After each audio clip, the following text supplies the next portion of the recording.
Welcome. We are quorum. We can actually start the presentation. So at this time, I would like to call the committee session to order. Good afternoon and welcome to the Federal and Foreign Affairs Committee House session. Before I proceed, I would like to introduce members of this committee. Up on the top side is the Vice Chair, Richard Rizama. My immediate left, Representative Selena Babauta. Immediately to her left is Leila Stapler, Rep. Leila Stapler. And to my right is Rep. Ada. So, welcome again. I would like, nobody's here. Okay. I would like to introduce and welcome the Office of Vocational Rehabilitation of OVR Director Arlene Regis and your team. Also, I would like to introduce Head of Agencies, Elicit Tilipal. Are you here? From member of NMPOSI. Okay, there you are. Raise your hand, please, so we can recognize you. What's that? I'm not the head though. Okay, well, you're here now, you're here. Okay. Susan Satur, Director of Centers of Living Independently. There you are. Thank you for having me. You're welcome. John Dimapan, Chairman for the State Independent Living Councils. There you go, thank you. Jane Tudela, Member of State Rehabilitation Council. There you are. And Pamela Sablan, DD Council Director. I would also like to acknowledge Rep. Ed Probst. Hello, everybody. Hi. So thank you all for your presence.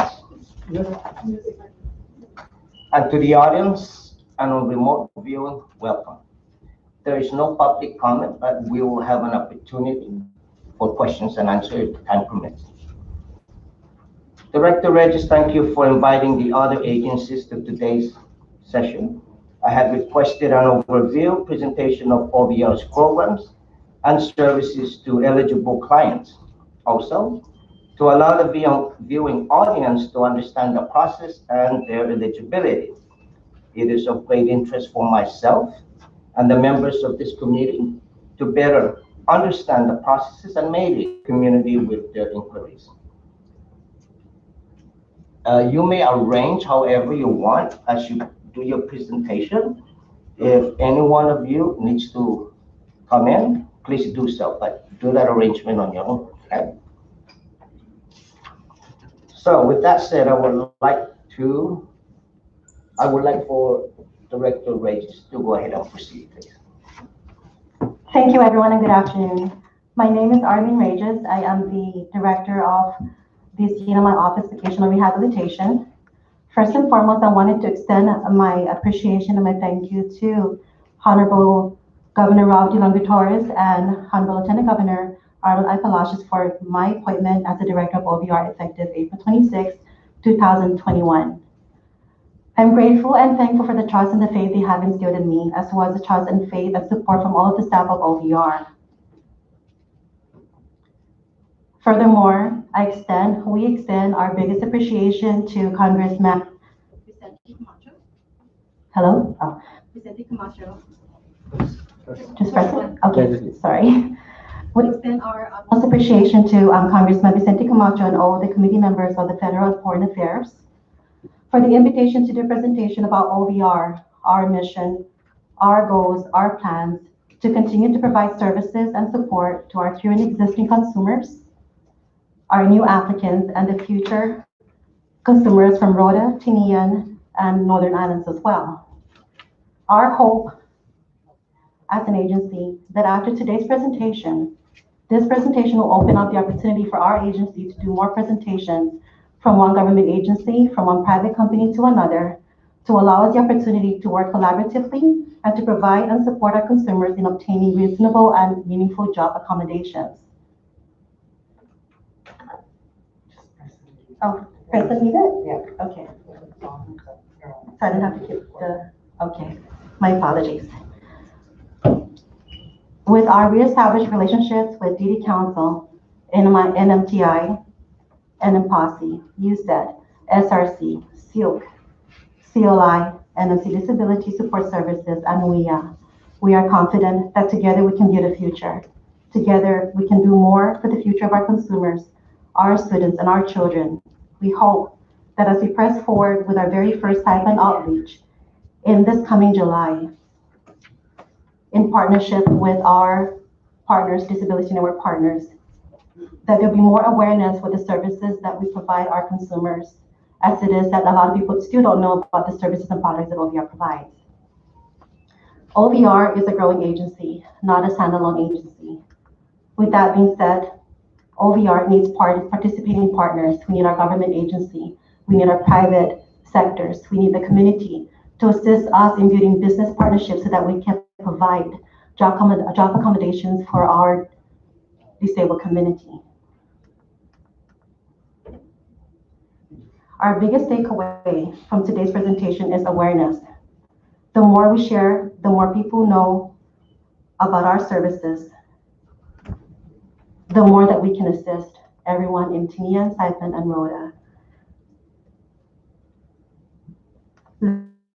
To acknowledge and recognize our dedicated and hardworking staff of OVR.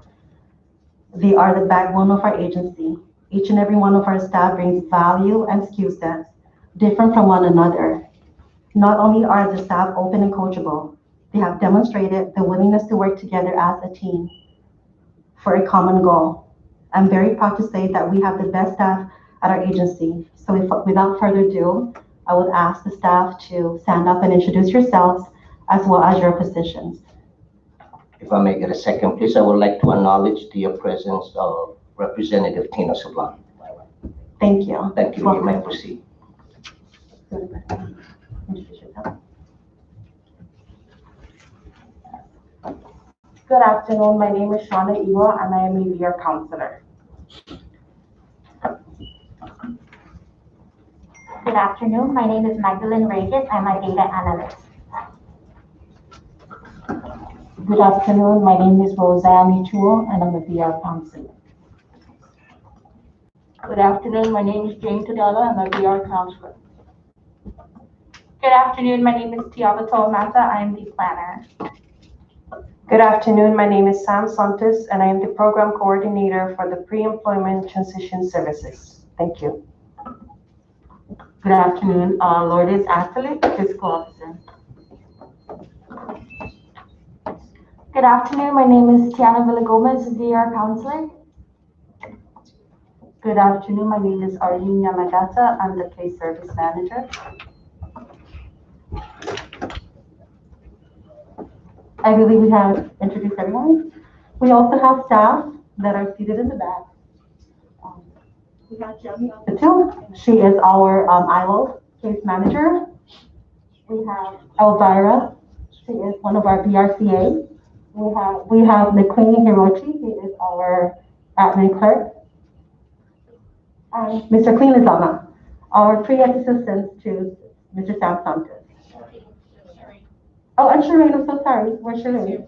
Oh, so Miss Shereen Flores and Miss Arlene Yamagata are the new staff of OVR. In fact, today is their very first day.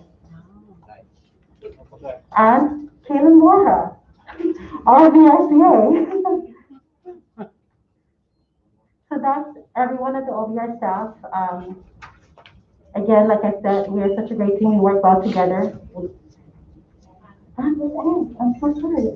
Oh, and Marie is our trainee, OJT. She's in fact one of our consumers whom we have hired over at OVR.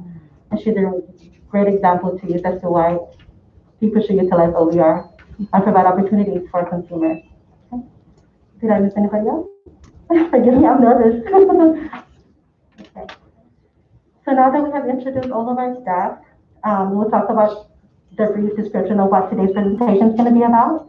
So it's going to be about our programs and services, our physical and data information, our agency updates, as well as our contact information.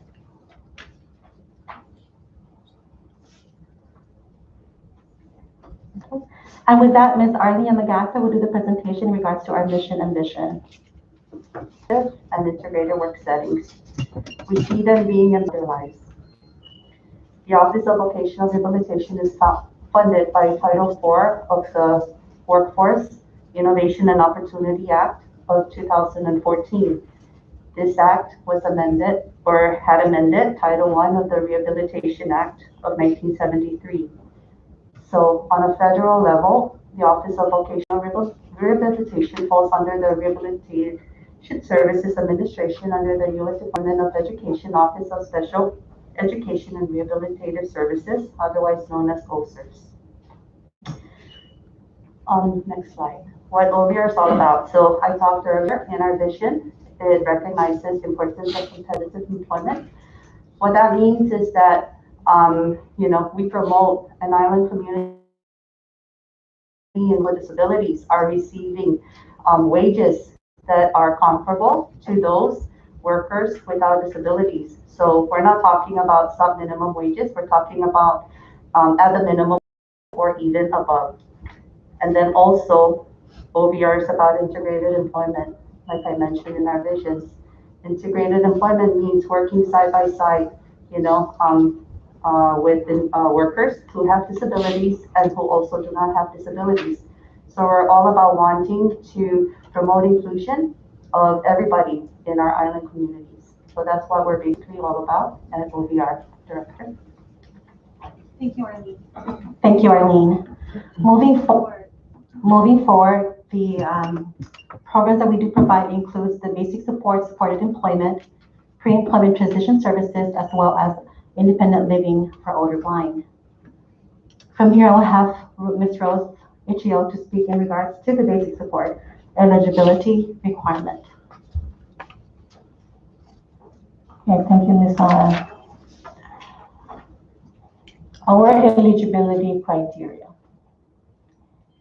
You must be a U.S. citizen or a green card holder of at least 5 years. You must have a disability that leads to substantial impediment for employment.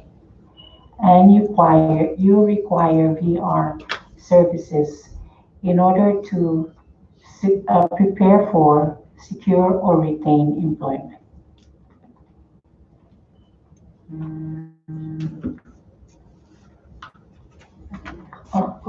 I would just like to clarify for everybody in this in our audience, not an entitlement program. Okay, so yes, we serve people with disabilities, but that's the disability is not the only reason why the individual will be determined eligible for services. We are an eligibility-based program. Okay, so that's why, as VR Counselor Rose Joel had mentioned, there are 3 criteria essentially. Okay, so there has to be a disability, of course. That disability is either a mental or physical disability, right? Often, with the physical disability, we see it, right? But for the other types of disabilities, mostly hidden, it's a little bit tricky. But that's why we have really qualified and well-trained counseling staff.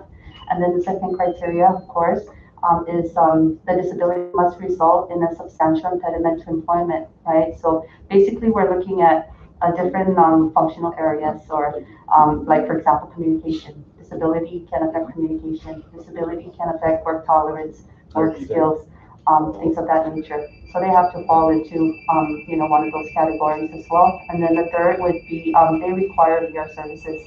So a client, let's say, has been determined eligible for VR services, and then the next step is to, work with that client to develop individualized plan for employment. So it is those services that are essential, that are required for the individual to be employable, to enter the workforce, that we are focusing on. So it's not like, oh, I want this, I want that. It's actually what is required for that individual. So I just wanted to make that clarification. Thank you, Rose.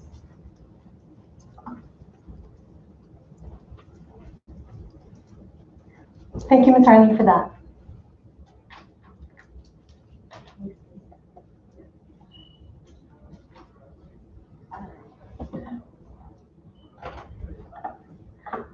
Available services that OVR can provide for our consumers is, 1, the assessment for eligibility, do a physical, mental, vision, or hearing evaluation. We can also provide counseling and guidance. We do information and referrals, such as up at the Workforce Investment Agency, NMC, where consumers wish to pursue their post-secondary education or even helping them to apply for Medicaid. So we need information and referrals as well. We also do vocational and training services, such as work experience training, which is 3 months long, and also on-the-job training, which is up to 6 months long, as well as helping them with job search. Thank you, Mishana. We do provide rehabilitation technology to clients that go through OVR, and that's included telecommunications, sensory, and other tech-based devices that could be hearing aid. Probably they need an iPad so they can communicate to another person.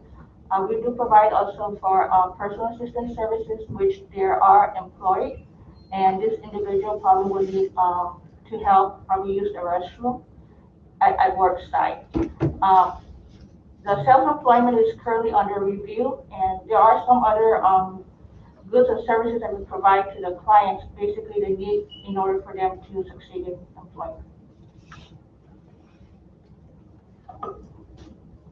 Can I just add something? Sure. Okay, so there is really so many services that folk rehab can provide to a qualified individual with disability, from our program, right? But we also take a look at comparable services and benefits. And what I mean is that does the individual have Medicaid, Medicare, or other private insurances that can help to pay for vocational rehabilitation services? Because unfortunately, and like a lot of federal programs, right, we don't have unlimited funding, right? So we have to make sure that we tap into other sources of funding that can help pay for vocational rehabilitation services. Thank you.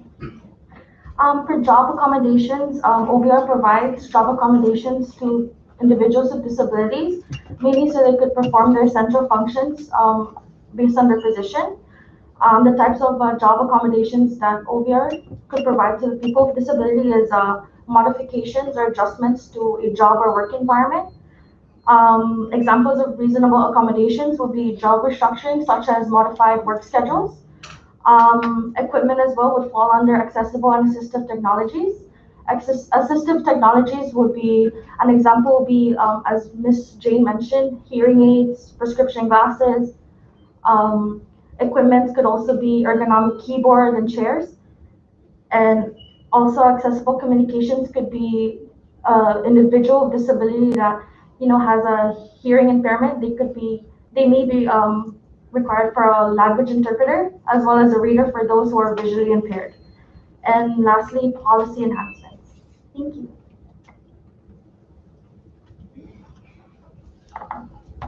Thank you so much, Ms. Kiana. So now we go into the Pre-Employment Transition Services or Pre-ETS program. So this is a program mandated by the 2014 Workforce Innovation Opportunities Act, or WIOA. And so this is an integral part of the VR services and one of the foundations that we have with regards to how we serve the people of our Commonwealth. Pre-ETS serves as a guiding map for students. We want to look at it as a map for students to help them discover and explore various pathways for transition by developing professional skills, as well as establishing new ones in order to ensure a successful transition following their post-secondary education and onwards to full-time employment. Next. The 5 core services of the Pre-ETS program are job exploration counseling, work-based learning experience, comprehensive training on post-secondary education counseling, workplace readiness training, and instruction on self-advocacy. I'd like to take this opportunity to just give you an idea of what these 5 core programs entail. So the first one is job exploration counseling. This is when we assist students in identifying what their vocational goal or vocational goals are. And so, we ask them, what do they want to do in the future? And so from there, we move on to work-based learning experience. And this is an opportunity for us to expose them into their vocational goals and have an idea on what their goal or what job do they want to do. We do this by means of apprenticeships, internships, whether paid or unpaid, and job shadowing, as well as worksite trips. So this is a really great opportunity for them to have a better idea of what their goals really are. And then the next one is comprehensive training and or post-secondary education counseling. This is when we sit down and talk about what their plans are after high school when they graduate. This could be going to school, furthering their education with the Northern Marianas College or another college or university in the mainland or somewhere else, or with NMTI, the Northern Marianas Trades Institute. And this is when we really utilize our resources in terms of education. And then, from there, we help them prepare for college, identify scholarship opportunities such as FAFSA, CNMI, or SHAFA. And then the workplace readiness training, this is when we identify what skills they already have in terms of being ready for work. And from there also include new skills that they can learn, so that way they can be successful in the workplace. We like to call this skills to pay the bills. And then finally, instruction on self-advocacy. This is so important because we want people with disabilities to advocate for themselves, to know their rights, and to know and to be brave and courageous in asking for help, so that the community and the resources and the partners we have can assist them. And so we really want our students, whether they're still in high school or currently in college or at the Trades Institute, to become as independent and also successful by utilizing the resources, the many resources we have here in our Commonwealth. So pre-EDS has several eligibility criteria in order to be part of it. First, the student must be ages 16 to 21, between ages 16 to 21. Pre-EDS will cease when they turn 22. They will no longer qualify for pre-EDS once they turn 22. They must be a student enrolled in high school or post-secondary institutes such as the Northern Marianas College or Northern Marianas Trades Institute. They must be or any of the high schools here. They must be receiving services under the special education program with an individualized education plan or IEP, or a 504 plan in which they avail of related services to help them with their education.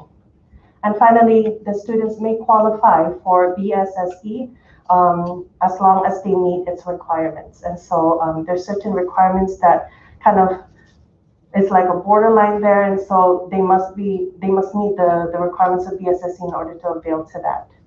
That's all. Thank you. If I may add to the pre-EDS, it's graduation month, it's May, so now is a good time to go out to the high school, do our co-locations, introduce to our students the services that we can provide, so they choose to continue to go to school, go to college, and or get job placement. So beginning this week, right, we'll be at MHS, Southern High, and Packman High School, so that we can capture our students before they exit school and determine whether or not they want to continue their education by going to NMC, and or they would prefer to go to work and earn new experiences. Thank you, Director. You're welcome. Thank you, Sam and Director, for wrapping up on the pre-EDS program. So the third program that we provide under the Office of Vocational Rehab is the ILO program, known as the Independent Living for the Older Blind. So similarly to the other programs, there is an eligibility criteria. First, you must be a United States citizen or green card holder for at least 5 years. There's a 5-year bearing period. Second, you must be at least 55 years old and older. Third, you must have a corrected visual acuity in the better eye of at least 20/60, which will equal low vision. And last, you must require particular services to achieve independent living.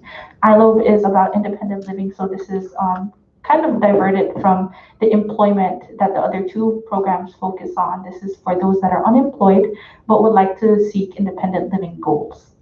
Next slide. So some services that this program entails is first assessment for eligibility. And it's good to mention that for all the programs, we serve all 3 islands, Saipan, Tinian, and Rota. We understand the lack of centers out in Tinian and Rhoda. So we do fly new applicants over here to get their assessment free of charge, funded through OVR. We cannot deny an applicant. We have to go through assessment of eligibility first. So let's say we receive the report. Our ILO caseworker manager, Miss Jemmy, back there receives the report, works with Heart Eye Clinic and Mariana's Eye. And let's say they do meet the requirements, then we can provide the prescription glasses and any other low vision aids that they may require. This can be, for example, Braille. If they would require Braille to navigate around their homes, again, this is independent living, not for employment. Employment has their own vision requirement. But for ILO, if they require Braille around their house, that can be provided, as well as assistive technology training with Miss Carla Codine, who provides AT device training if they need to navigate through their iPhone or through their Samsung phone to achieve, again, independent living, and any other goods or services needed to achieve those goals. Next slide. So we spoke about BSSE, and we just wanted to mention the different partners and businesses that we've had successful trainings with. There's a lot up on the screen, and I just like to take this moment for everyone to acknowledge this is not everybody, but this is the most recent updated listing of those, at least the past year and a half. So some examples of successful trainings, I'll just pick from each program. Let's say for basic support, supported employment, Taro Sue has been a great provider and supporter for OVR. They've accepted one of our consumers for full-time employment. They went through the work experience training, 3 months, on the job training, 6 months. So after that 9 months of training, they hired one of our consumers full-time and has 2 consumers right now under the WET program. So we're hoping that they will eventually achieve the same full-time employment goal. So give it up for Taro Sue, they did great. Another example for Sam's program, the pre-EDS program, he mentioned about paid or unpaid internships.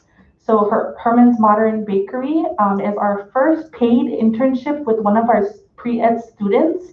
So she is both going to school in high school and as well as doing an internship at Herman's Modern Bakery.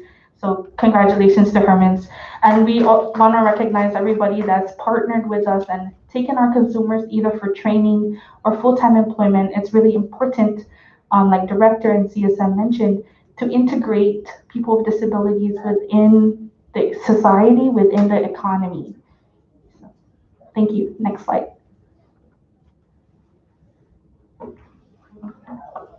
Thank you, T. This is just data for the last 5 years. There's a total of 341 for 2016, and it's broken down, as you can see. 2017 is 267, 2018 is 250. Sorry, my eyes are not that great.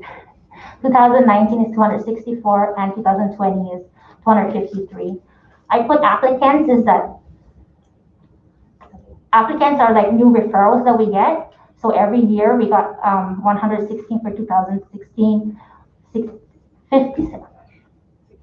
67, and then 88, 52, and 106.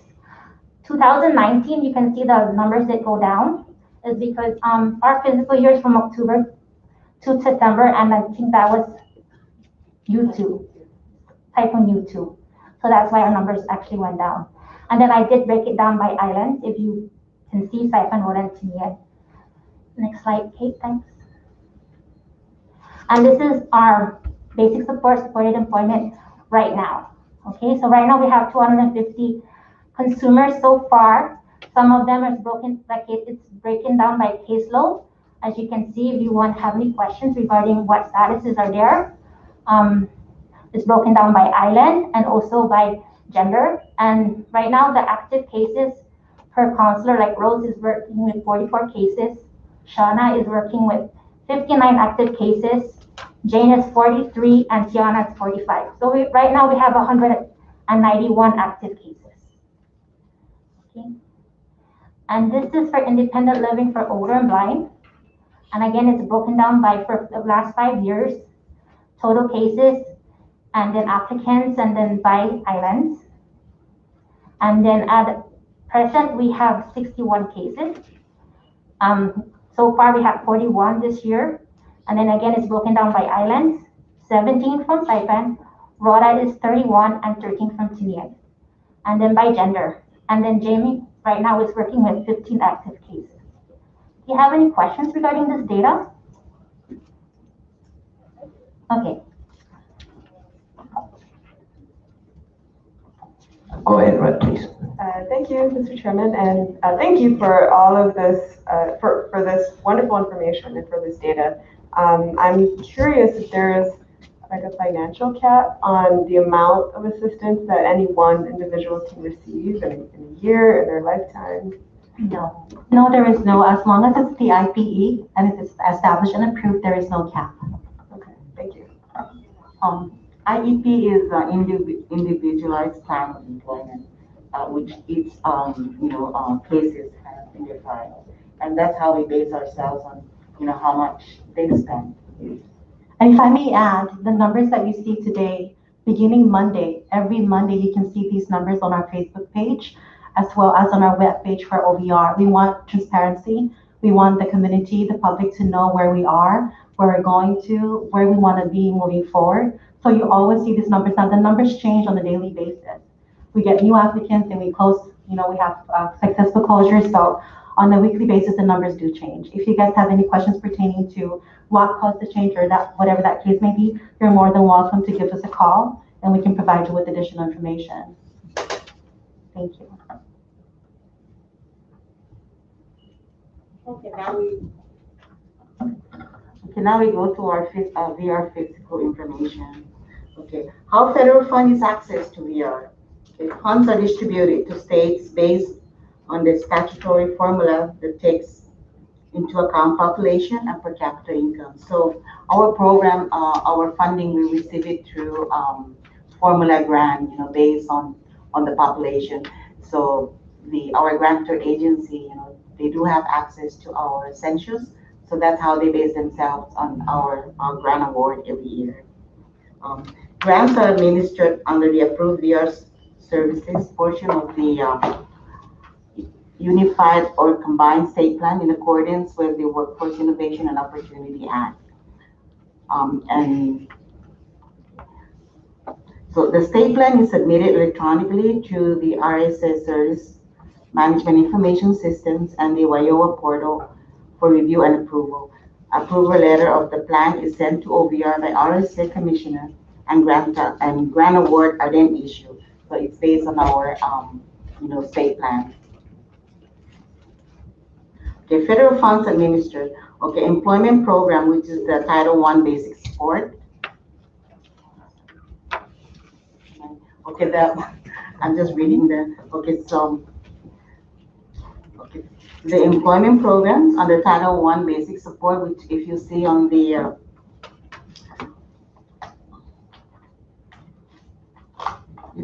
graph, the spreadsheet of our Title I basic support, that's the program that we provide to the basic support program, and it requires matching of federal. Federal is 78.7% and local is 21.3%. And Title VII Part B, that's the supported employment. That require a 10% state match, and the consumers who are eligible for that program are ages 14 to 24 only. So the independent living program, which is Title VII Part B, this program provides services to persons with significant disabilities seeking services to be more independent and is not tied to an employment goal. So this one requires a 10% state match. So we do receive local funding, which is our account is 1915, which it should be 21.3%. So our state funding is usually used for the benefit to OVR consumers with disabilities. resulting in the acquisition of assistive technology, low vision, communication devices, and other needed services for the consumers to maintain or retain employment.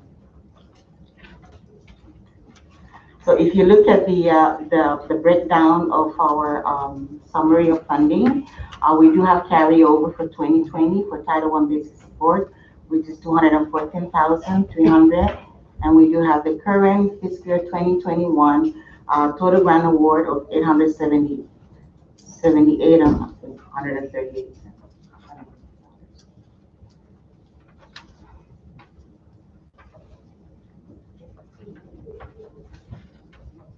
So is there any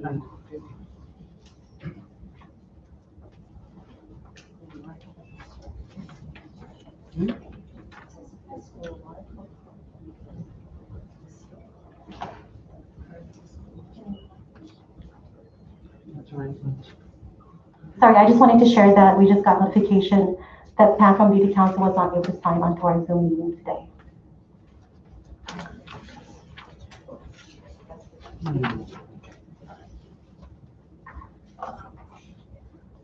So under the Office of Vocational Rehabilitation, we have two councils. The first being the State Rehabilitation Council, otherwise known as the SRC. The SRC serves as the advisory council to OVR, overseeing programs, policies, procedures, quality assurance, etc. It is the mission of the State Rehabilitation Council to partner with OVR and the CNMI workforce to ensure people with disabilities are able to obtain and maintain meaningful and satisfying employment. Next slide. We wanted to be transparent and just list down our SRC officers and members. Unfortunately, our chairman is unable to make it, and the rest of our officers are off island, but we just wanted to recognize them here. Ms. Jane Tudela serves as the Vocational Rehabilitation Counselor on the SRC. Next, we have the Statewide Independent Living Council, and I'll bring it over to the SILC chairman to discuss. Okay, so I'm just gonna break it.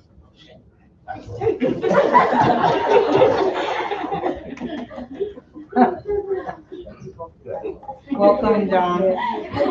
Sorry about that. Okay, so hi everyone, my name's John Nampan. I'm the chairman for the Statewide Independent Living Council. I want to thank Director Arlene Regis for inviting me here today to be in front of you all.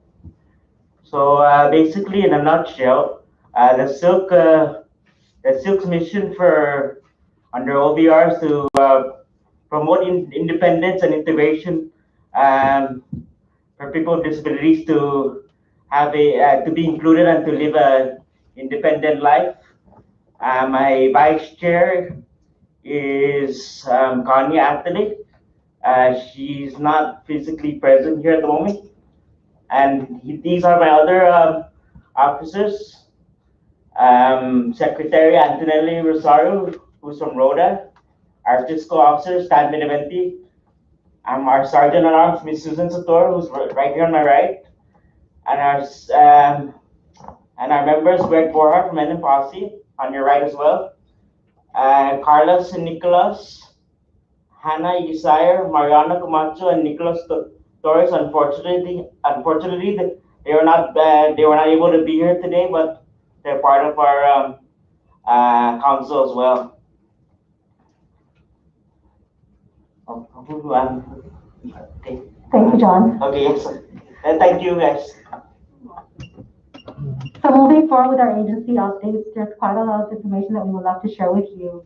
First and foremost, we wanted to share that we completed our SESNA report, our internal control, as well as our corrective action plan. All of those reports were submitted to our federal grantor last week on the 30th, and we're now waiting for their feedback in regards to the reports. These reports are also available for your viewing upon your request. So that's it. I keep pressing this. Okay, thank you, Caitlin. So there's a couple of things that we are scheduled to do this. Next slide. This coming summer. As we have mentioned, the numbers that we have for ILO, it's not quite a lot, and part of the reason is because we haven't done enough outreach. At this moment, the only outreach that we have done is presentations over at the Office of Aging. We would love to explore other ways and opportunities to go out there and share the services to our consumers. So we're working on doing the ILO outreach as well as the stipend outreach.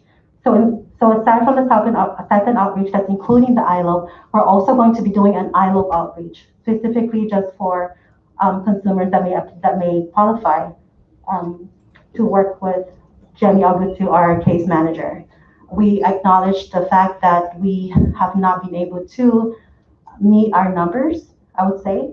Part of the reason is because it's very limited, and with COVID, a lot of our elders are afraid to meet in person. So we take that into full consideration. We do, however, have plans in place on what we can do, provided that we are doing things, in consideration of everyone's safety, that we're able to reach out there and still have them apply for services during our stipend loan outreach as well as our ILO outreach. I would like to also share that 95% of our OVR staff has completed their vaccination. Our newest staff, Shireen, will be scheduled in the next coming weeks to get her vaccination. We have done a couple of trainings, one with OPM, OPA, and disability services from NMC. With OPM, we did a training in regards to work ethics, as well as the rights and responsibilities of every one of our staff at the OVR agency. With OPA, we talked about,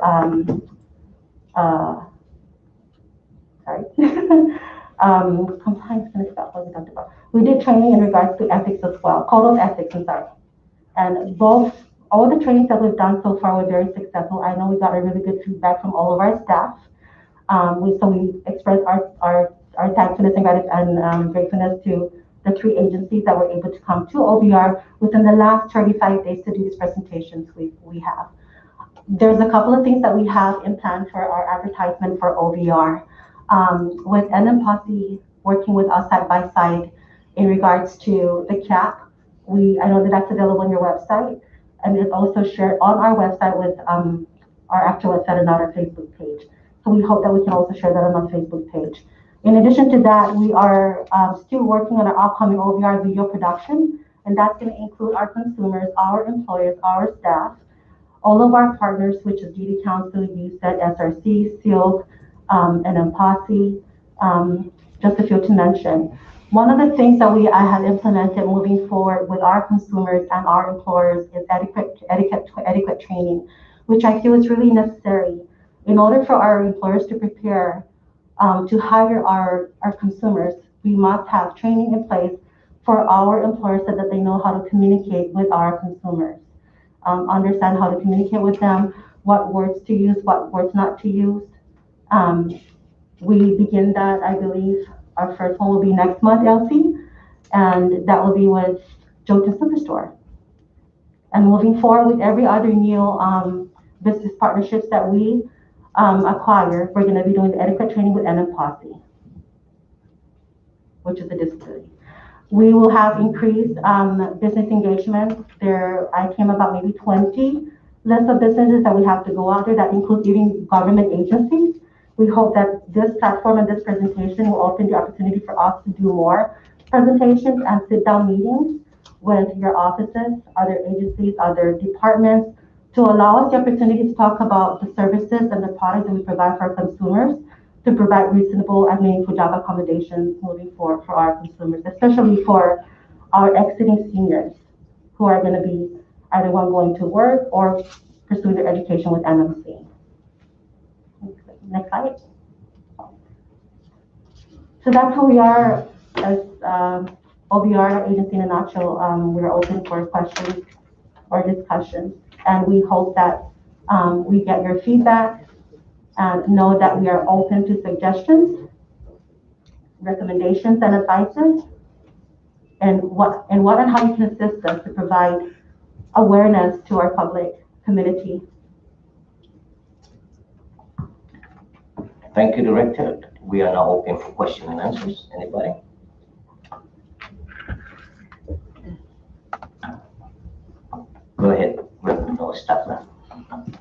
Thank you, Chairman. And thank you to the OVR team and Disability Network partners for joining us here today.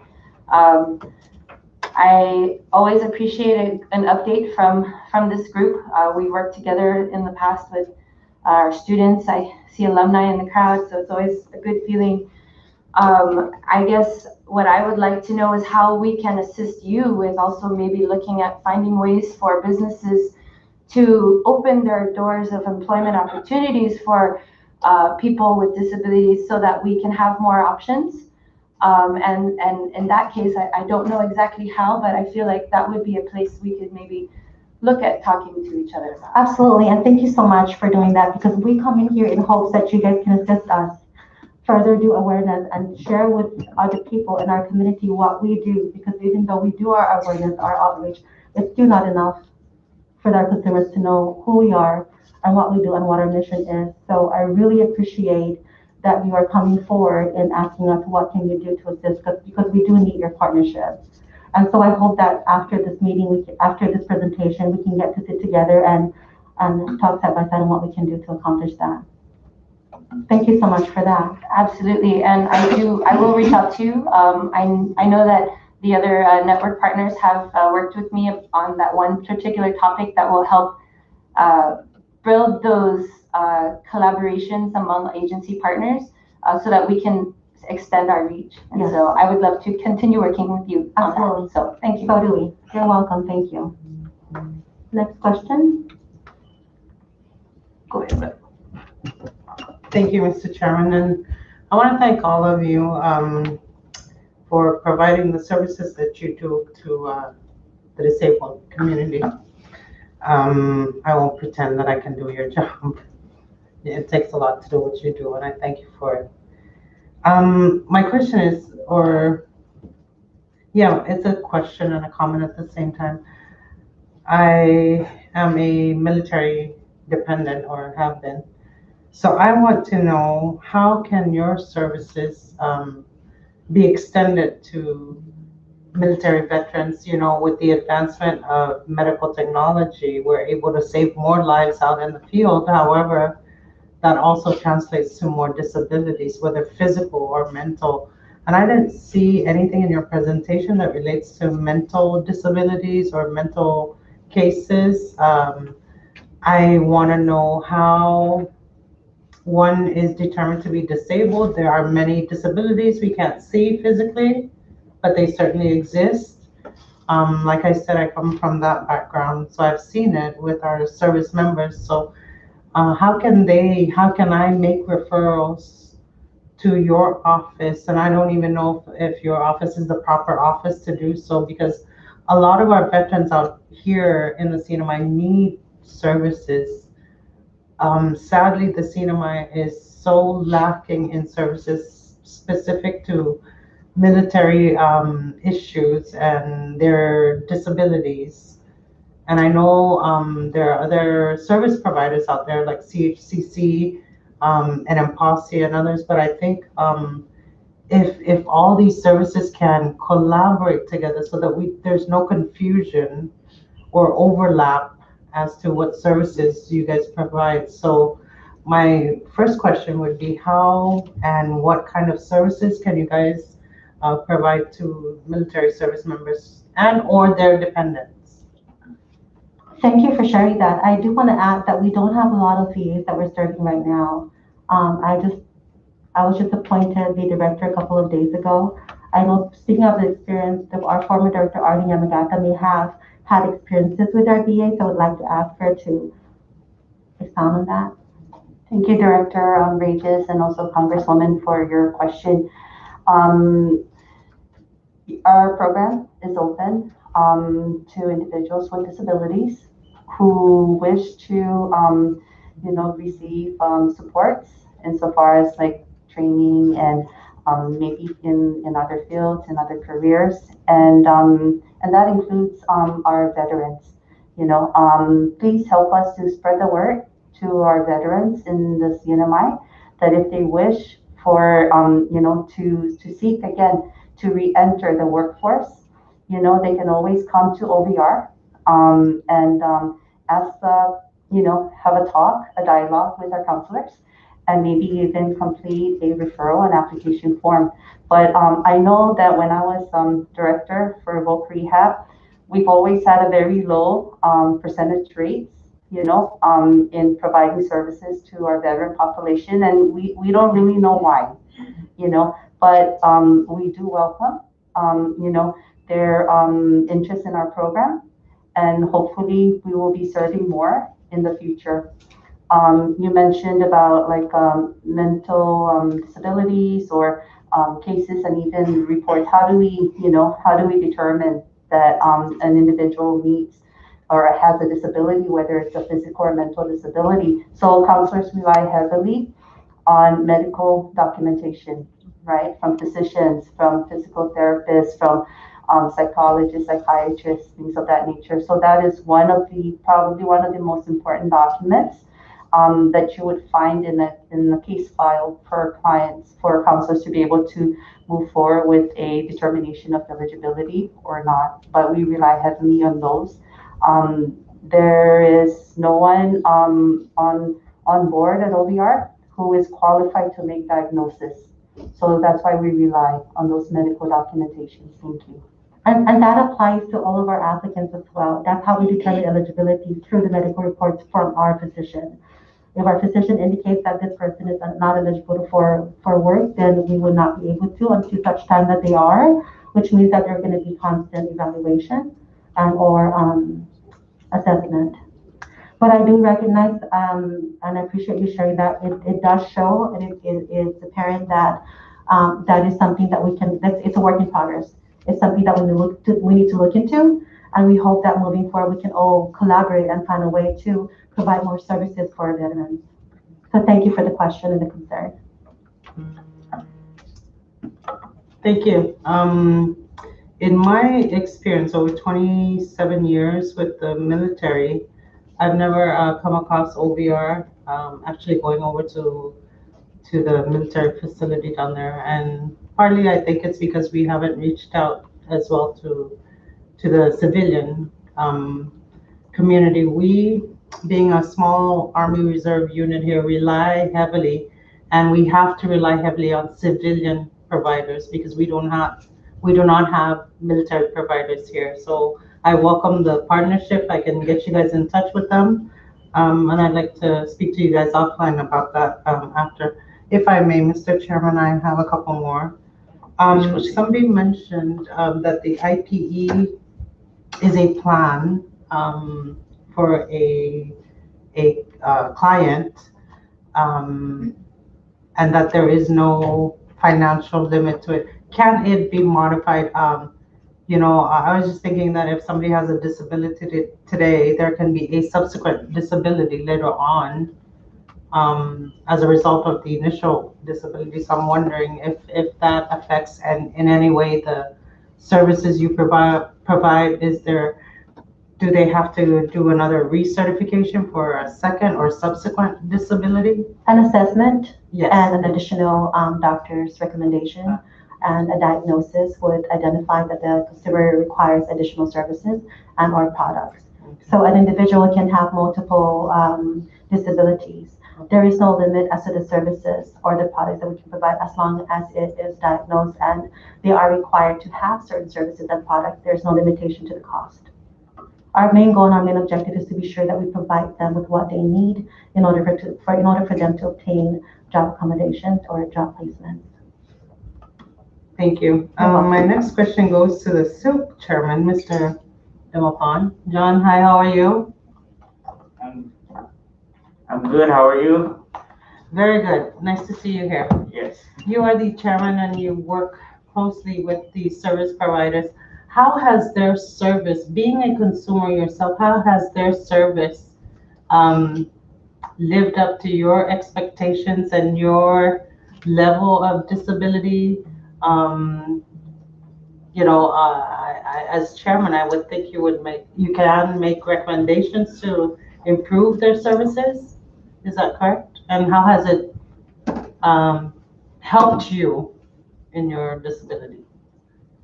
Okay. I was just recently appointed by the SILK June of 2020. So I'm basically, I'm still a student in the council, basically, if you want to call it that way.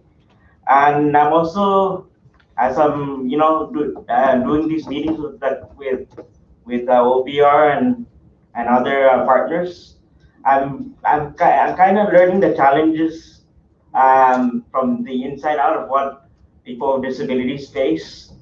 So, and speaking as a consumer, I'm okay with the services that OVR provides, but I do agree that depending on the nature of someone's disability, that services might could possibly level up, in the coming years or weeks or so.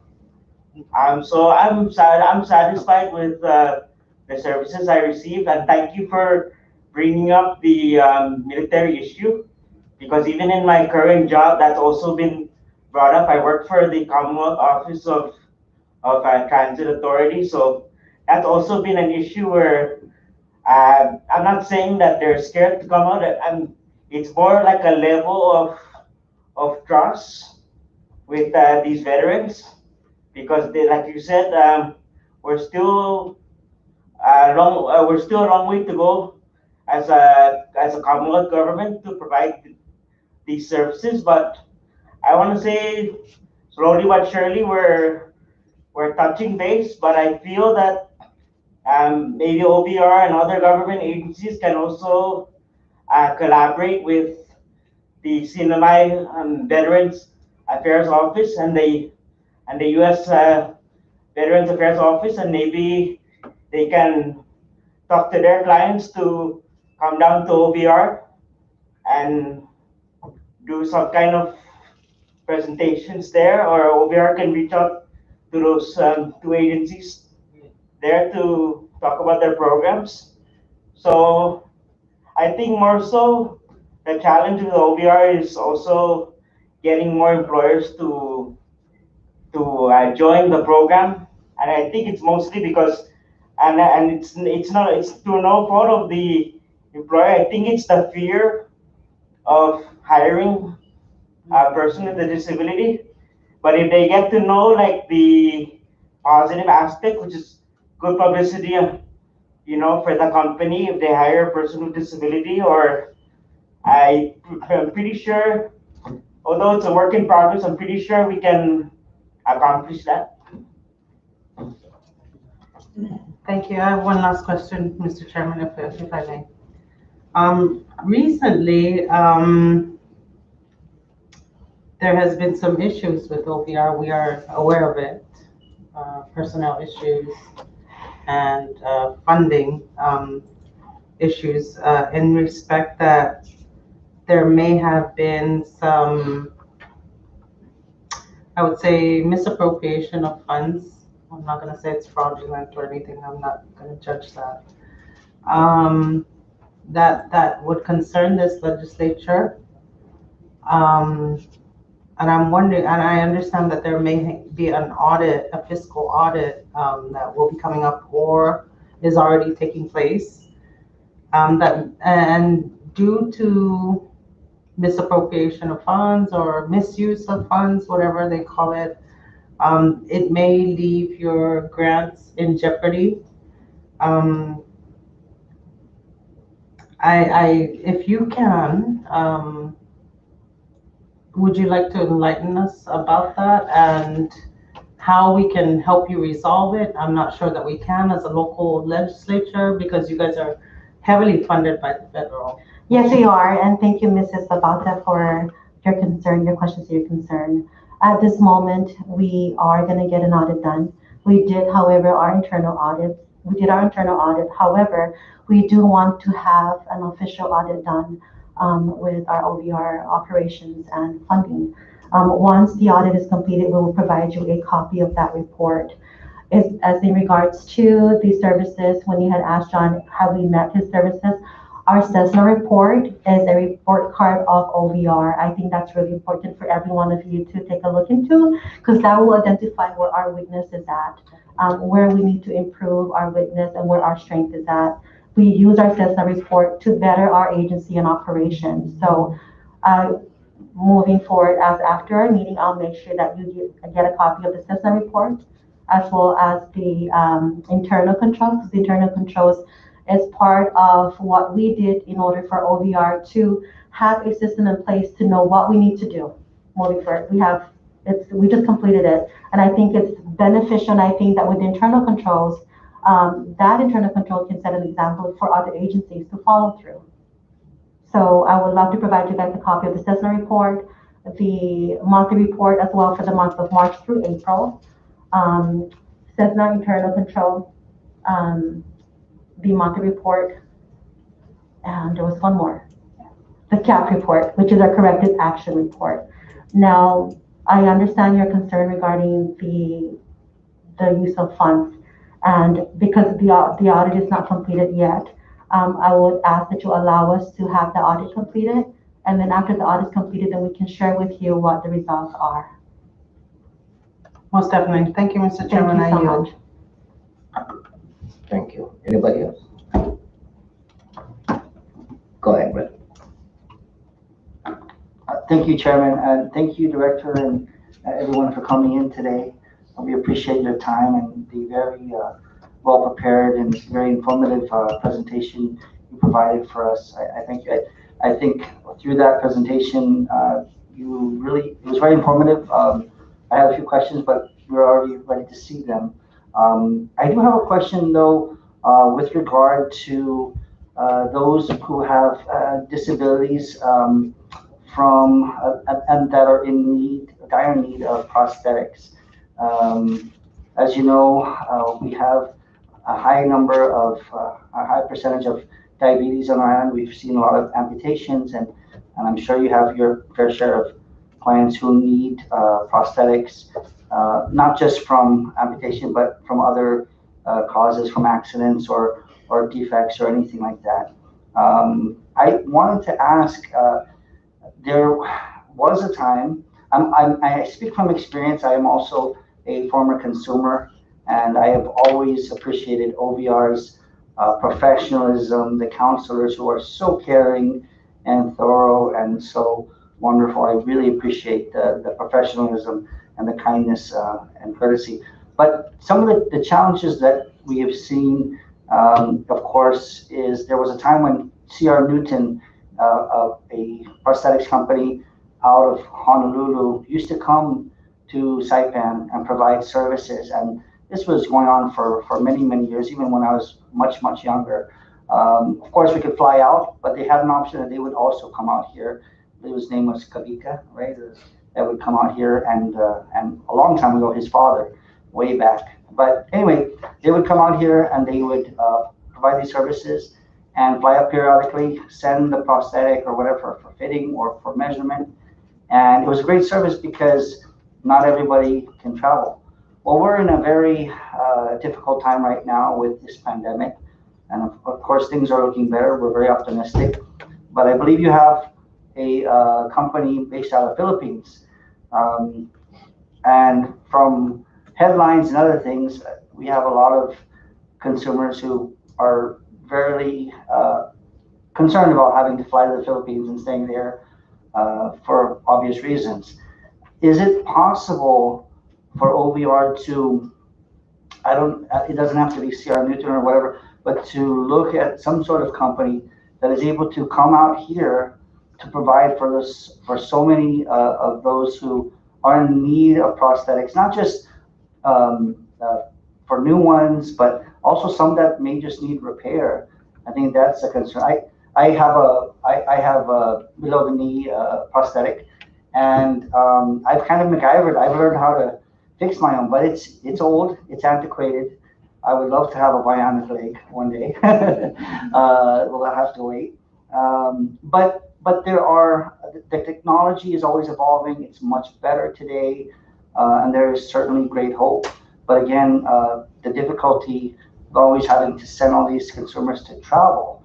I just wonder if, Director, if you guys are looking at finding a company that could actually come out here, provide a service, and come out here on a quarterly basis, perhaps, to meet the greater demand, rather than having to send them, through medical referral or whatever, the cost is quite a lot if you look at everybody having to fly out versus having somebody that can come in and provide those types of services.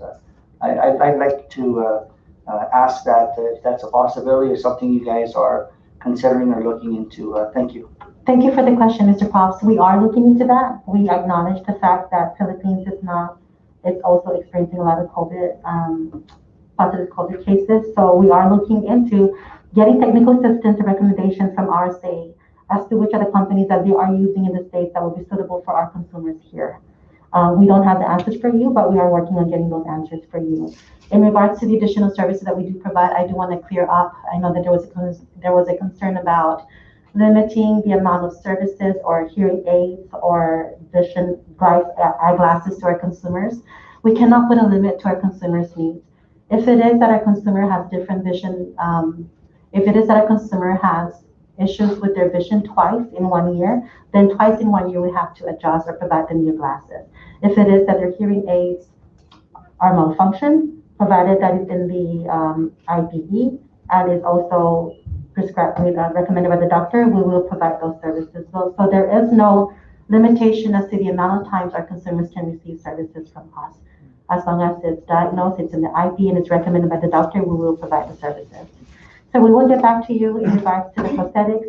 Mrs. Babata, thank you so much for your concern. We will get together in regards to the VA. We will love to work together with that. Any more recommendations? We are so open. Sure, Thank you. Go ahead, Bachir. Thank you, Chairman. Thank you for your presentation. You're welcome. I'm one of the veterans here, and I'm going to speak about veterans. I'm a 40% disability. I utilize veterans referrals. And why I do that? Because I love to travel.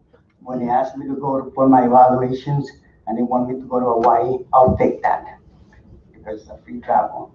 So what I'm trying to say here is that because of budget limitations, we'd rather use the veterans availability for us.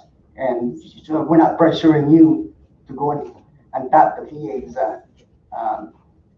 programs. We'd just like for you to see if you can perhaps bring in some of these equipment for an easy access.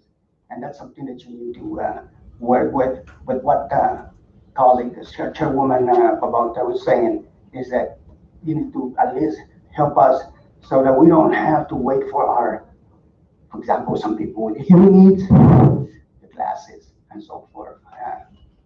That's probably the best that we can do.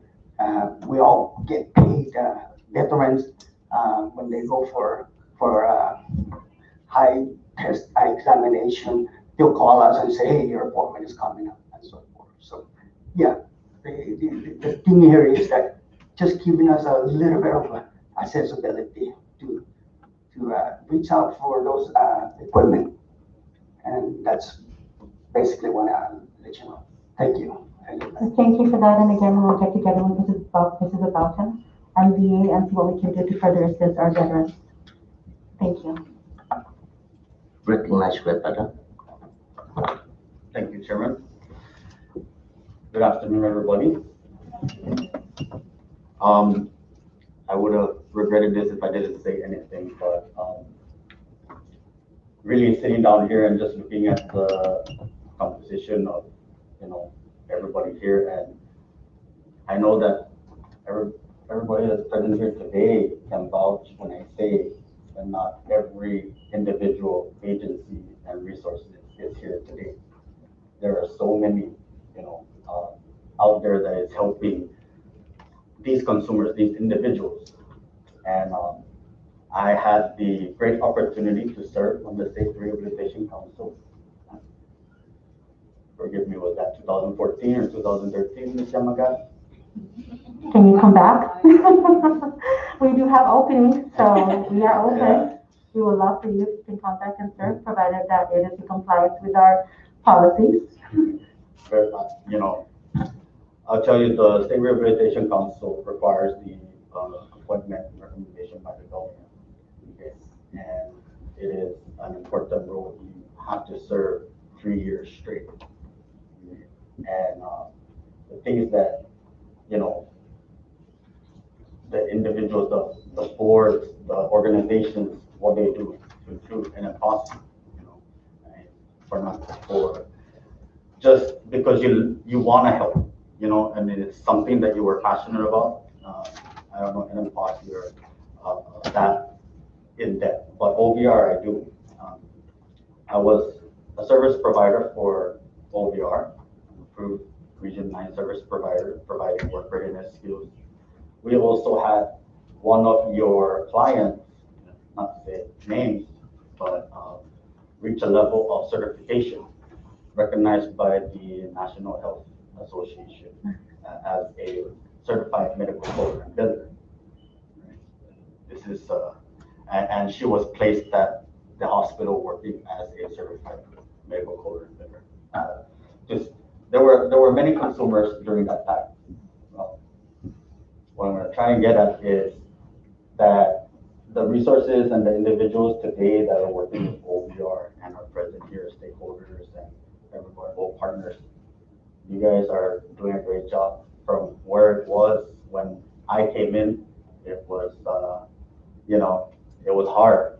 And to see you guys come this far, you know, hold on to each other. I love the working relationship that you guys have. Everybody spoke in the same tone. No one spoke down to each other. It just goes to show that the training and the certification that you guys received, you know, serving in this capacity has worked to your benefit. I know Chairman John DeMapon very well, and as humble as he is very knowledgeable and resourceful in this area. Ms. Regis, right? Yes. Ms. Regis. Congratulations on your appointment. Thank you. And congratulations to having such a hard working, dedicated staff. I must say, and I'll add to that, how grateful I am for every one of our staff that are working for OVR now. Each and every one of them, whatever our weaknesses are, the people with the strength, they help improve us. Those people with the strength, what they're good at, they expound in training others. So we cross-train to make sure that if one is out, somebody else can pick up on that. That's why the internal controls is so important. And we finally got it done. So we're not going to be in a situation where if I am not there, no one can do my job. That's not going to be the case. Ms. Yamagata is there, Lou is there, our Tanner Tiaga is there, admin administration. We're going to cross-train everyone so that it does not put a stoppage or a hold on our operations, because we understand that on a day-to-day basis. We have people that wait for our calls. We have people that need to get their IPEs out and their ASs out because they need the device, the services, or the product. We at OVR as a team truly believe that in order for us to assist our consumers, we must first take accountability of oneself. If we take care of ourselves, then we can take care of others. And as a team, each and every one of us has played a big role in making sure that moving forward, we are all working positively together, collaboratively together to provide the services and the products for our consumers, most especially for our young folks that are in high school, that are going into transition, because that's a new world to them. Right. And we must be there to assist them. And thankfully, we have positions in place, people in place for that.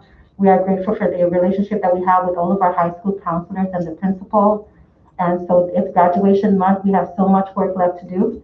In preparation for that, we also have events with our partners that we're going to be collaborating, working with them as well. So there's so much goodness that's coming out of OVR right now. And I advise that you continue to look into our Facebook page for all of the updates, as well as our web page to see where we are, because we have implemented the employer and the consumer of the week in recognition of all of our consumers who have done such a great job at their job site, and in addition to the employers who are working with us to provide that security for our consumers.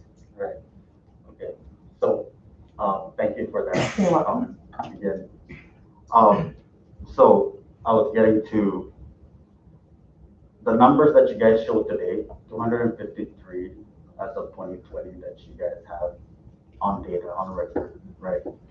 And being a working partner of OVR, and you know,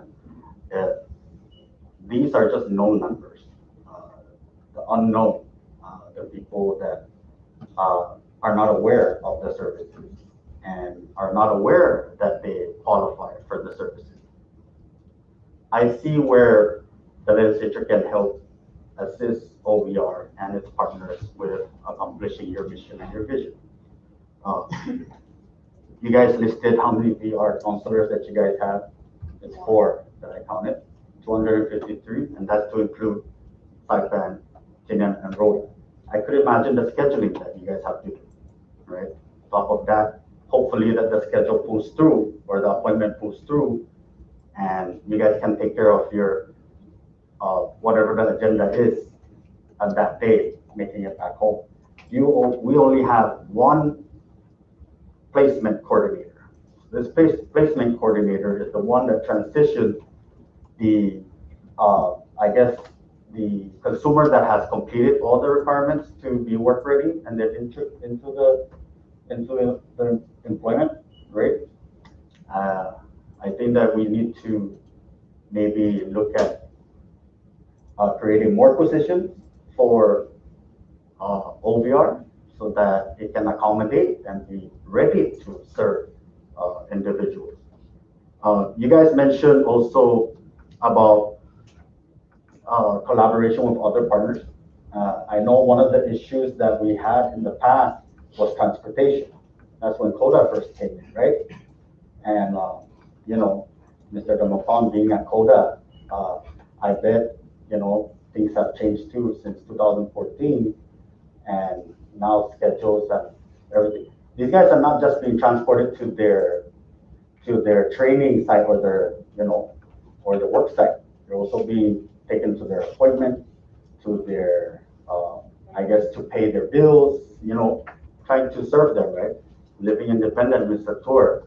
And you've been there so long, I can't see you anywhere else. Thank you for your service. You know, everybody here, I mean, I can't list down the names, but I wanted to ask also, with the current situation of the pandemic, right? Have your consumers also received or availed to the FOA assistance or any other rescue assistance or pandemic assistance? As far as I know, some of them have. And I know that our counselors have also been in assistance in providing them information on where to go to avail to those services. Earlier, I was speaking with, it's good to hear about funding. You know, one of the issues is that you guys didn't receive local funding, or it was zero local funding from last budget, correct? Yeah, for 20. Yeah, you're good. Know when the light goes on? Yeah. For 2021, you know, under Public Law 21-35, we did not receive any allotment from the local funding. Okay, what do you guys usually use the local funding? Well, we use it for our matching requirement of 21.3%, and you know, the local funds that we receive, we use it towards the consumer services. Services for our consumers. Okay, like example? Like examples, like, you know, for the assistive technology devices, you know, for the training, you know. Oh, there's cost sharing. Okay. That's, and as of today, you don't have local funding. No. Zero? It's zero, yes. But we do submit our budget call every year. Okay. And how much local funding do you usually get at the least? The maximum that we get is 78,000. Okay, and at the least?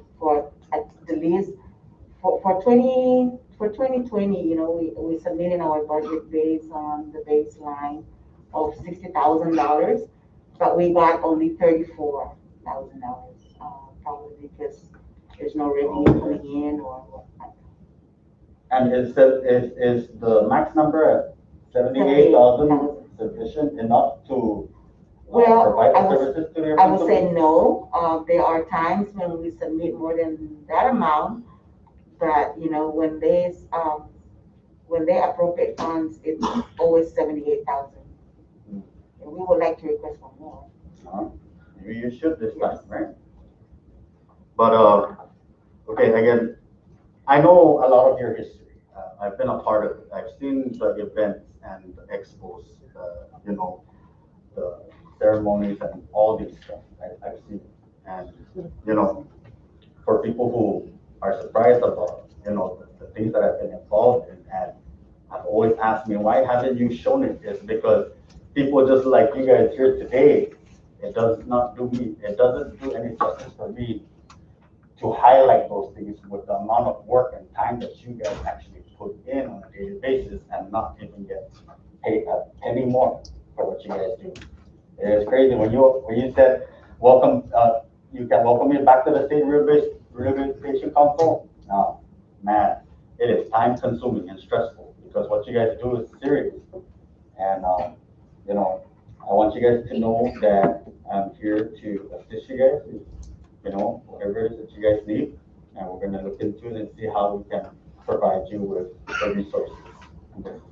Thank you. And I think it'd be wonderful if you all come to our office and take a look at where we are, how we run our operations, so that you can have an idea of what we tackle on a daily basis. Because it is quite a lot. We only have 4 VRCs taking care of over 100, almost 200 cases. So if you take that 40 cases divided by the amount of hours during the day, can we really tackle 1 case per hour, 1 case or 1 consumer per hour? Sometimes it's difficult because sometimes appointments with our consumers will last more than an hour. You know, we have the IPs to follow through, to follow up, following up on transcripts, you know, following up on OJT, which is one of the things that we're going to be doing now is we want to capture our upcoming WET and OJT expiration to where 45 days before those expire, we will identify whether or not our consumer will be brought on board by the employer, or if we have to determine another way for us to place them at another job placement. So those are the things that we're implementing with moving forward. So we have a lot of implementations to do, and I will be more than happy to provide you guys feedback 3 months from today, so you can see the progress of where we came from and where we're going to and where we are. That will really show the difference of what OVR has done, what our goals are moving forward, and with the assistance of our partnership as well with the government agencies, I think that we can make that happen for our consumers. We're reaching out because we really are open in getting recommendations and getting assistance. So I'm really hoping that the House and Legislature would assist us in getting more employers to be involved and partner up with us to provide the opportunities for consumers. Yes. Thank you very much. And thank you. I also just like to say for the record, you know, sincere appreciation to the employers, you know, the employers out there that are actually taking, you know, giving these guys an opportunity to be self-sufficient, because that is the end goal, right?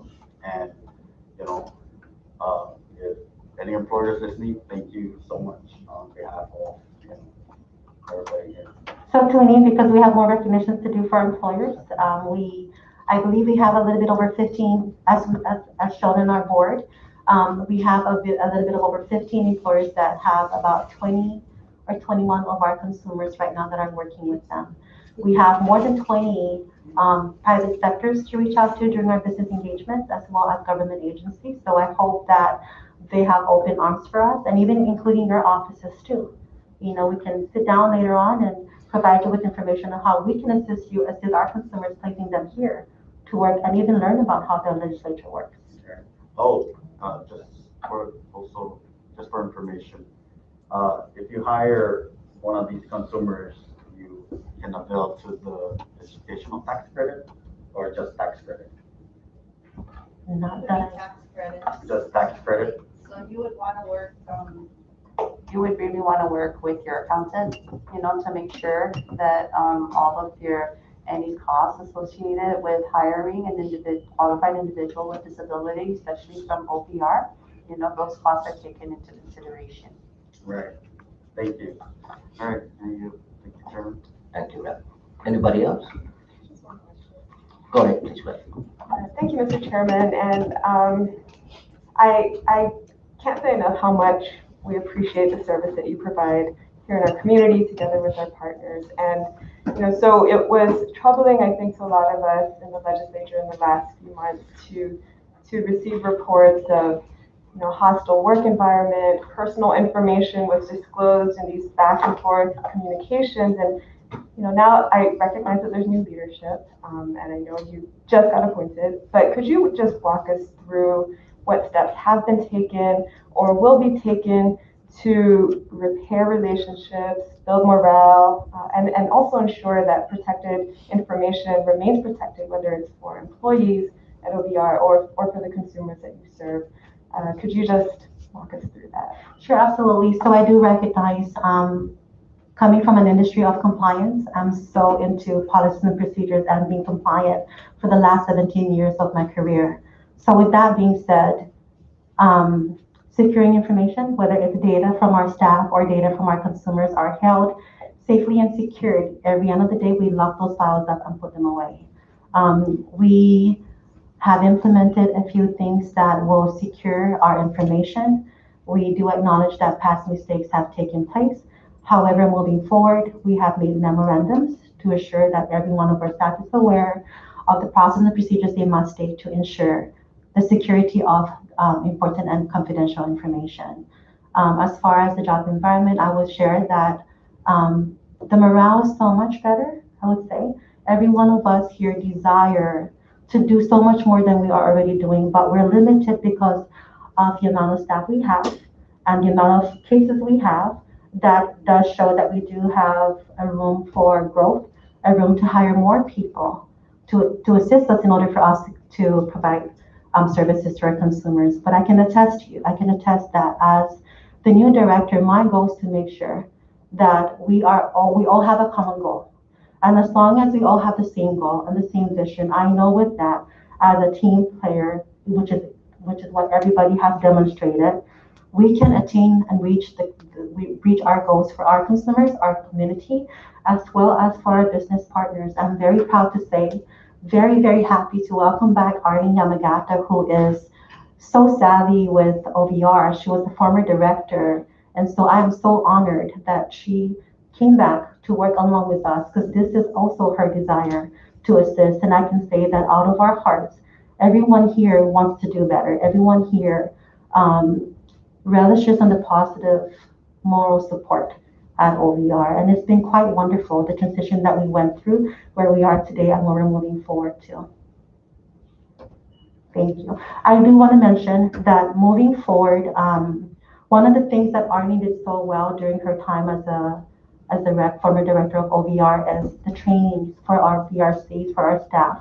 We are going to implement that. So we are reconnecting and reestablishing our relationship with University of San Diego State University to have our staff go through online trainings, which are available to us. So thank you for that. That's wonderful to hear. Yeah, you're welcome. We have so much in plan. I'm very excited, and I really hope that you guys can keep up with our progress. We will provide you with reports as requested. Our reports are usually done every end of the month. Every 10th of the month. And we're more than welcome to share that with you. In fact, I made copies of a report for last month to distribute to all of you.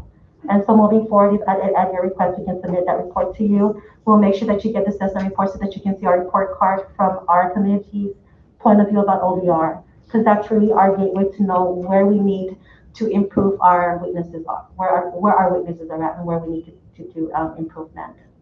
Thank you, Director. And I yield, Mr. Chairman. Thank you. Anybody else? One more. Go ahead, Rep. Thank you, Chairman. I was just wondering about the policy.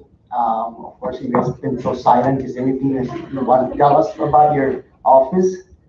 Anyone? Appreciate it. Thank you, sir. I'm Greg Borja, Program Manager at Impediment.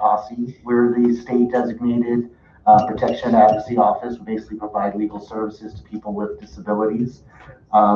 We do work hand in hand with the Office of Vocational Rehabilitation through one of our programs that we administer, the Client Assistance Program.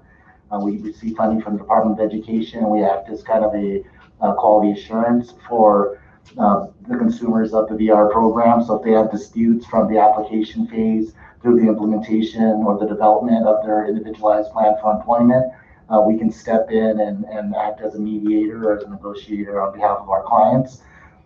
We do, again, work with our disability network partners, trying to and if anything too, if I can throw this out for the legislature, we have federal laws in place in regards to accessibility on the islands that we should follow. However, we still get buildings built, brand new 2-story apartments or whatnot. They don't have access for people that are using wheelchairs or have mobility limitations. And they're still getting approved and certified to create these structures. There's infrastructure on some of the islands where you have fire hydrants and telephone poles right in the middle of a sidewalk. So an individual, again, using a wheelchair is having to go out into traffic or on the road. You know, I understand that financially it's a little bit burdensome, but if we can work together to help enforce some of these laws that are in place, I think enforcement is the real issue here. Even parking in the blue, accessible parking, and trying to get rid of language that's outdated. We want to stop the use of the word handicap, but everywhere you go, it's a handicap restroom, a handicap parking. You know, we want to get rid of that word. It's accessible because it's a way for people to access it. That's basically some of the things that we've been dealing with at our organization. Again, we do work within our community to also provide training. We do the disability etiquette, how to work and speak and you know, properly with folks with disabilities, using people first language, by putting the person first, not their diagnosis, not their limitation or whatnot. We want to see people as people. We're all from the same community. We should embrace that. That's kind of what Posse is all about. And again, we're here. We do support OVR with their mission because we do want to, you know, they said it years ago with America. America works best when all Americans work. So if we can help get folks the supports they need to get back into the workplace or to maintain or improve their work, that's all the better for our community and for the folks that we serve. Thank you. May I ask a question or recommendation? I'm not sure if you guys recognize it or not, but coming from where we are coming from, one of the things that I have been seeing on island is that not all business premises are accessible. That means that there's limitations to who can access, who can go to the premises. For example, shopping, not all stores are accessible. So that limits our consumers the ability to go choose what they want in that department store or restaurant or just anywhere. We hope that with this presentation and this meeting, that there could be a law passed to make places accessible for our consumers so that they have more choices of where they can go to avail of services or products and not be limited to certain places where they can receive clothing or apparel, things of that sort, you know.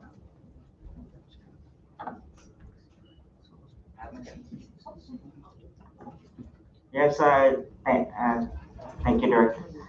Just to touch base on what the Director said, and I feel that this is a very good forum, especially this is the legislature.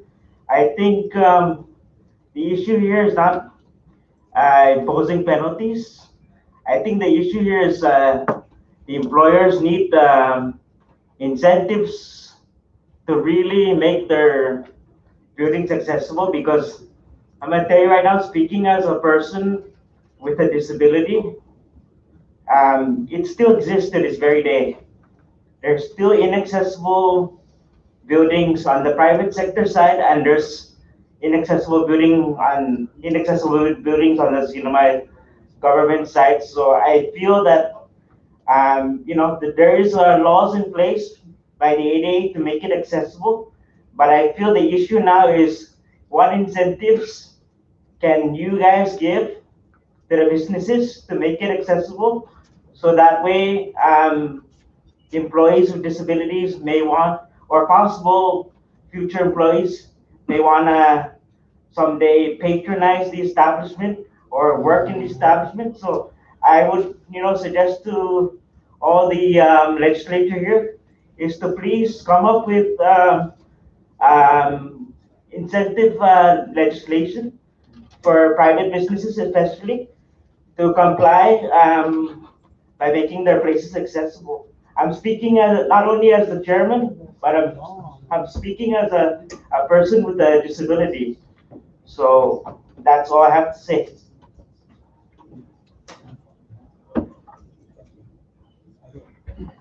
Thank you for that. Anybody else?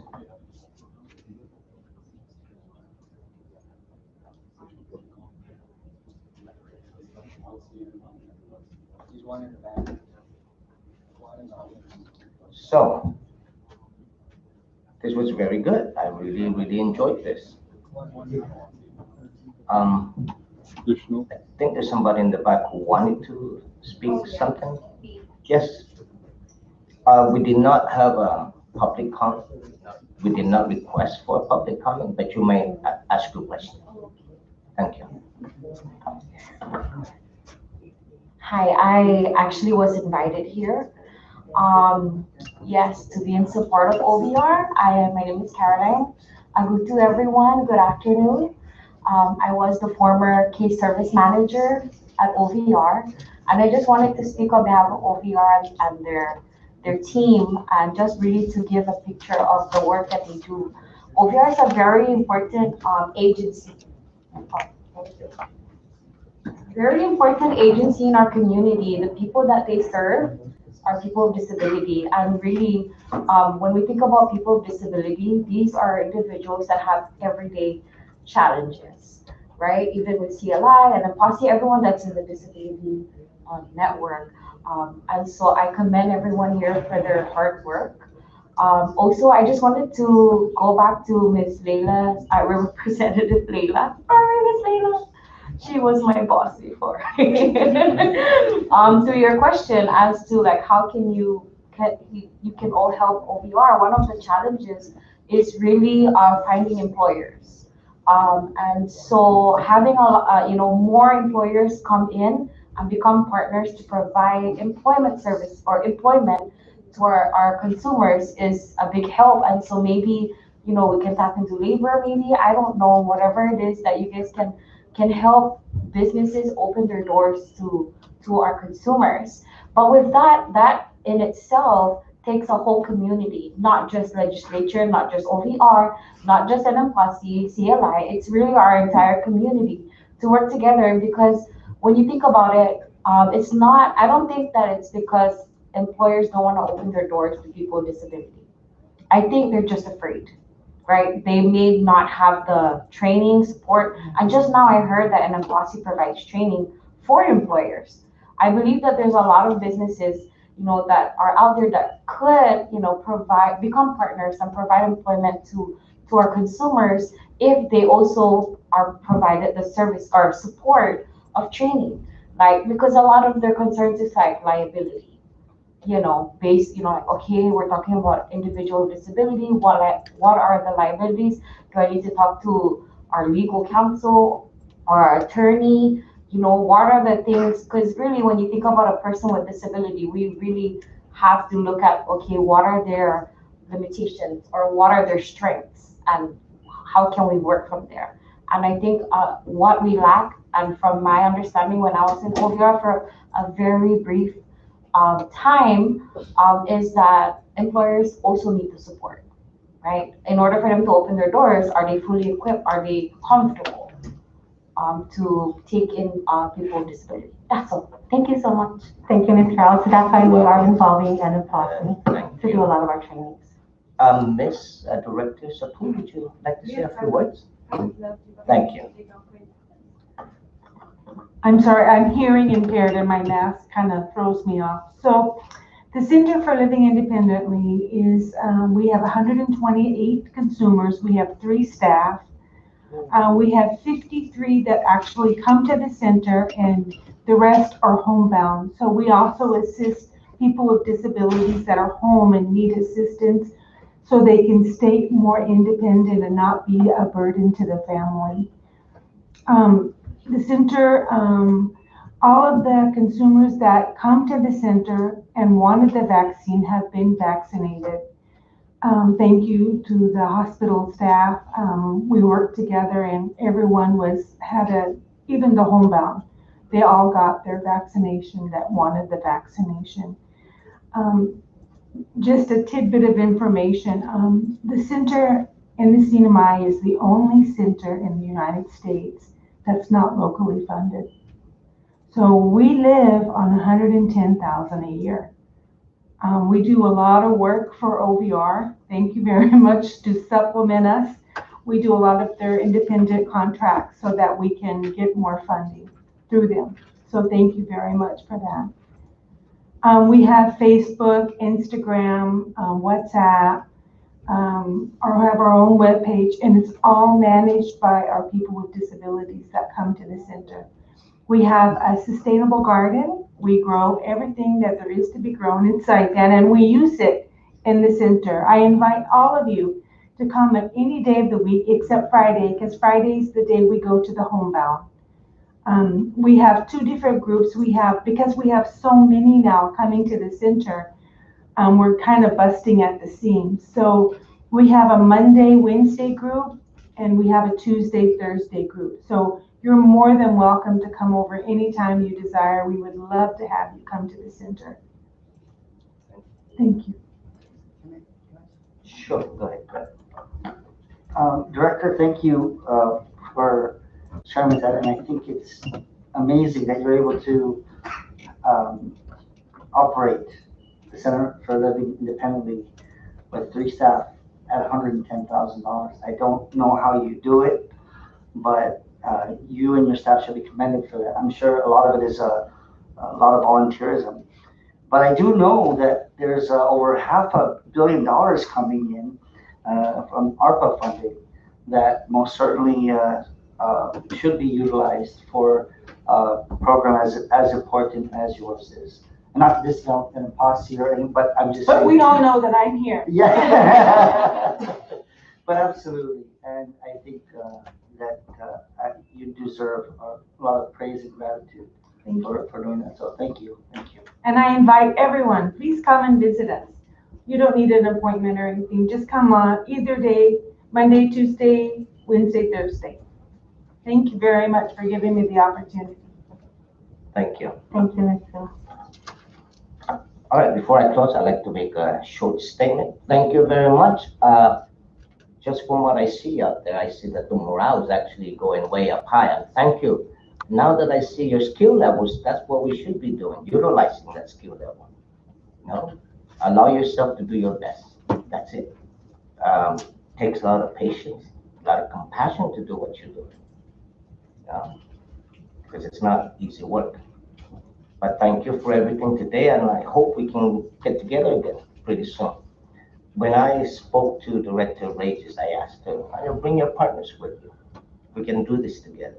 Everybody, we're all connected together, right? And this is great. We'll do more of this. What's it called? Collaboration? Collaboration. So this is wonderful. Disability networks. Great. Partners. And there's a couple, we just named a few, but there's so much more. Okay. So if you would prepare us those reports you have mentioned, and we appreciate that. So with that said, thank you once again, everybody viewing remote. Thank you very much. And we now shall adjourn this session. Thank you. Thank you so much. Thank you. Yes, absolutely. Let's do a group picture.